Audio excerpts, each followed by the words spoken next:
আসসালামু আলাইকুম রহমতুল্লাহি তাআলা ওয়া বারাকাতুহু। বছরে 12টি মাস। এই মাসের মধ্যে 4টি মাস হচ্ছে মুসলমানদের কাছে সবচেয়ে সম্মানিত মাস। আরবরা এই 4টি মাসকে সবচেয়ে বেশি সম্মান করতেন। সেই 4টি মাস হচ্ছে ধারাবাহিকভাবে 3টি, আর একটি হচ্ছে রজব মাস। এ সম্পর্কে হজরতে আবু বকরা রাদিয়াল্লাহু তাআলা আনহু একটি হাদিস, বর্ণিত হাদিস। عن أبي بكرة رضي الله تعالى عنه عن النبي صلى الله عليه وسلم قال: الزمان قد استدار كهيئته يوم خلق السماوات والأرض। নবী সাল্লাল্লাহু আলাইহি ওয়াসাল্লাম ইরশাদ করেছেন, আল্লাহ যেদিন আসমান ও জমিন সৃষ্টি করেছেন সেদিন হতে সময় যেভাবে আবর্তিত হচ্ছিল আজও তা সেভাবে আবর্তিত হচ্ছে। এরপরে বিশ্বনবী বলেন, as-sanatu ithna ashara shahran, অর্থাৎ 12 মাসে এক বছর, বছরে 12টি মাস রয়েছে। মিনহা আরবাউতুন হুরুম, এর মধ্যে 4টি মাস হচ্ছে সম্মানিত। থালাথাতুম মুতাওয়ালিয়াহ, রাসূলুল্লাহ সাল্লাল্লাহু আলাইহি ওয়াসাল্লাম বলেন, এর মধ্যে 3টি মাস হচ্ছে যা পরস্পর ধারাবাহিকভাবে একটার পর একটা। মাসগুলো হচ্ছে যুল কআদাতি ওয়া যুল হিজ্জাতি ওয়াল মুহাররম। একটি হচ্ছে যুল কদ মাস, একটি হচ্ছে যুল হজ এবং আরেকটি হচ্ছে মুহররম, অর্থাৎ জিলকদ, জিলহজ এবং মুহররম মাস। চতুর্থ মাসটি হচ্ছে ওয়া রাজাবু মুদারা আল্লাযী বাইনা জুমাদা ওয়া শাবানা।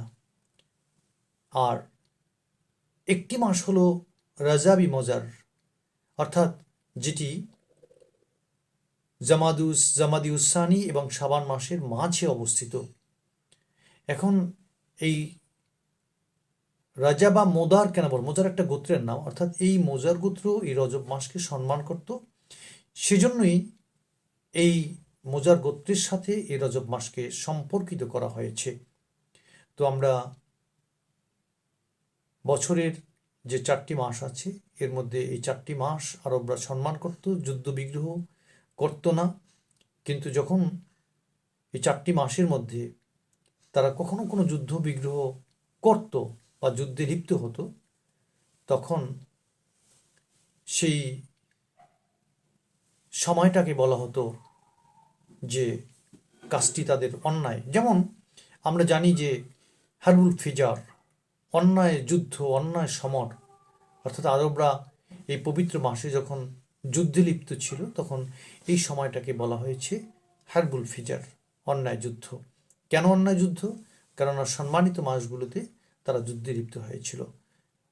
আরবরা এই 4টি মাসকে সম্মান করত এবং বিশ্বনবী মুহাম্মদ রাসূলুল্লাহ সাল্লাল্লাহু আলাইহি সাল্লাম ঘোষণা করেছেন যে আল্লাহ যে 12টি মাস দিয়েছেন, এই 12 মাসের মধ্যে 4টি মাস সম্মানিত, যেটি 3টি হচ্ছে ধারাবাহিকভাবে পরস্পর একটার পরে একটা, জিলকদ, জিলহজ এবং মুহররম মাস, আরেকটি হচ্ছে জামাদিউসানি এবং শাবান মাসের মাঝে যেই মাসটি হচ্ছে রজব, যে মাসটি অতিক্রম করছি আমরা এবং আল্লাহ তাআলার কাছে দোয়া করছি, আল্লাহুম্মা বারিক লানা ফি রজবা ওয়া শাবানা ওয়া বাল্লিগনা রমাদানা। আল্লাহ তুমি আমাদেরকে রজব মাস এবং সামনে আগত শাবান মাসে বেশি বেশি বরকত দান করো এবং আমাদের আয়ুকে রমাদান পর্যন্ত পৌঁছে দাও। আল্লাহ যেন আমাদেরকে ভালো রাখেন, সুস্থ রাখেন এবং বেশি বেশি বরকত লাভের তৌফিক এনায়েত করেন। আমিন। আসসালামু আলাইকুম ওয়া রাহমাতুল্লাহি তাআলা ওয়া বারাকাতুহু।